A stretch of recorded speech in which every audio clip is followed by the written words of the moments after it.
जप की मर्यादा क्या है, किस जप से भगवान में प्रेम होता है, बड़ी ऊंची बात है, हम सबके काम की बात है।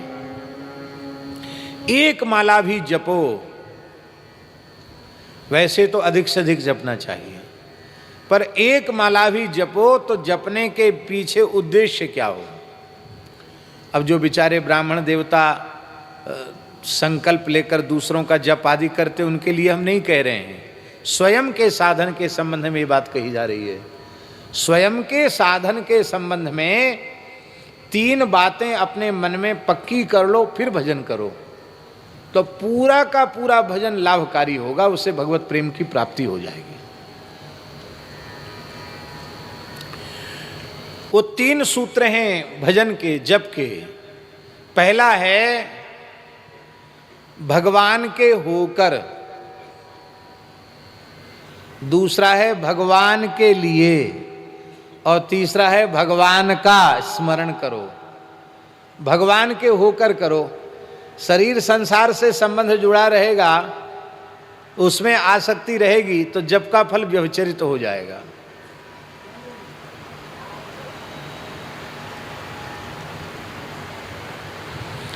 अब घर में बड़ी बूढ़ी माताएं भी कई बार सत्संग करती, खूब भजन करती, सीताराम सीताराम सीताराम सीताराम सीताराम सीताराम। हे भगवान पोती का ब्याह हो जाए, सीताराम सीताराम सीताराम सीताराम। हे भगवान पोता हो जाए, सीताराम सीताराम सीताराम। अरे वो बहुत बीमार रहती, ठीक हो जाए, सीताराम सीताराम। तो बेचारी बुढ़िया भजन तो कर रही है, पर सब भजन कोई बेटा में, कोई पोता में, कोई परपोता में, सब में भजन जा रहा है। इसलिए पहले ये पक्का कर लो भीतर से कि हम केवल भगवान के हैं और भगवान ही केवल हमारे हैं। हमारा शरीर संसार से कोई लेना देना नहीं। शरीर संसार केवल भगवान की उपासना की सामग्री है, ये भगवान की उपासना के लिए है। तो पहली शर्त है भगवान के होकर, दूसरी शर्त है भगवान के लिए, और कोई लौकिक कामना न हो, हमको अमुक वस्तु चाहिए, इसके लिए नहीं, भगवान के लिए। तीसरी बात है भगवान का भजन करना, अन्य का आश्रय नहीं, भगवान का ही आश्रय।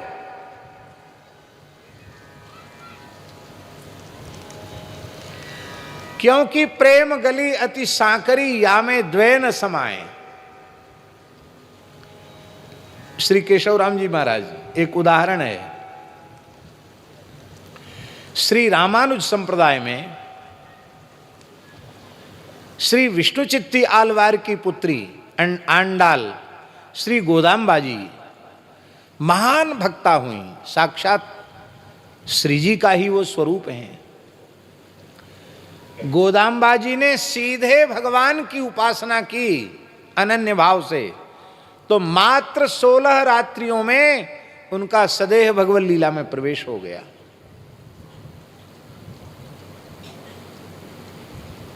कलयुग के आरंभ में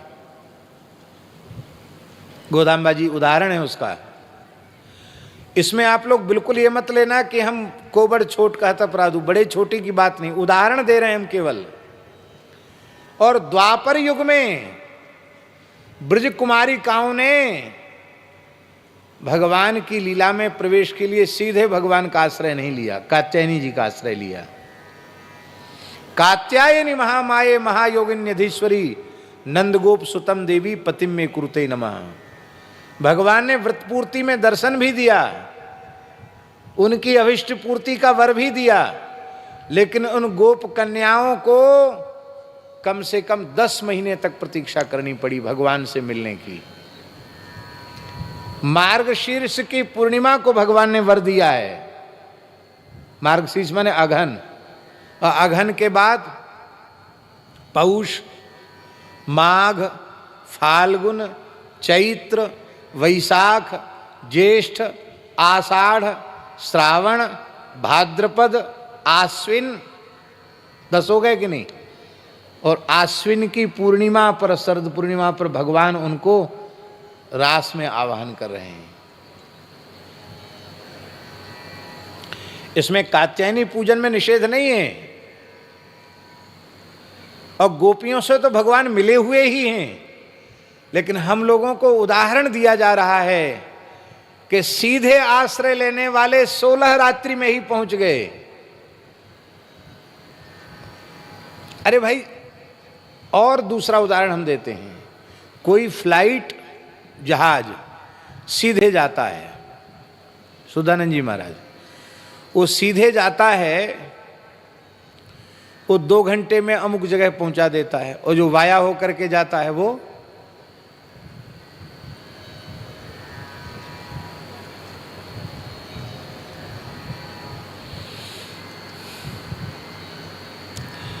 बनारस से इंदौर सीधी जहाज मिल जाए तो 2 घंटे में पहुंच जाएंगे,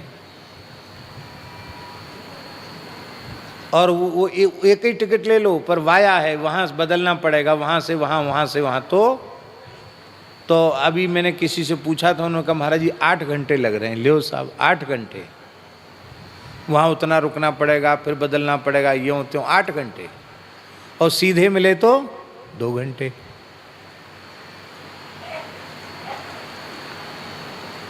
ध्यान में आई बात? नहीं आई?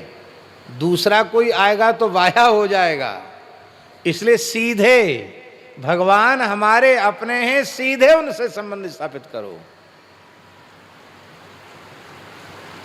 किसी की जरूरत नहीं। सबको ये बात खराब लगेगी, अच्छी नहीं लगेगी, कहना नहीं चाहिए, पर परम श्रद्धेय स्वामी श्री राम सुखदास जी महाराज कहते थे कि पुरोहित विवाह का संस्कार कराता है और वर कन्या को जोड़ देता है, कन्यादान करवा देता है, पाणी ग्रहण करवा देता है, और करवाने के बाद अलग हो जाता है।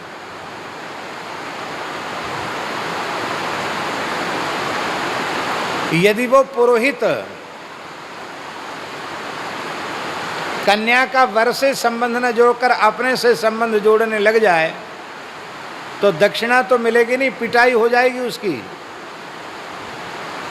इसीलिए कहने का आशय हमारा यह है कि गुरु तत्व की महिमा भी इसीलिए है कि गुरु जी जीव का संबंध भगवान से जोड़ते हैं और जोड़ करके फिर अलग हो जाते हैं। तुम मार्ग पर चलने में कुछ कमी बेसी कर रहे हो तो तुम्हारा मार्गदर्शन करेंगे, लेकिन सच्चे संत, सच्चे सद्गुरु जीव का अपने से संबंध नहीं जोड़ते हैं, भगवान से संबंध जोड़ते हैं। तुम सीधे भगवान से मिलो। अब हमने तुम्हारा हाथ भगवान के हाथ में पकड़ा दिया है,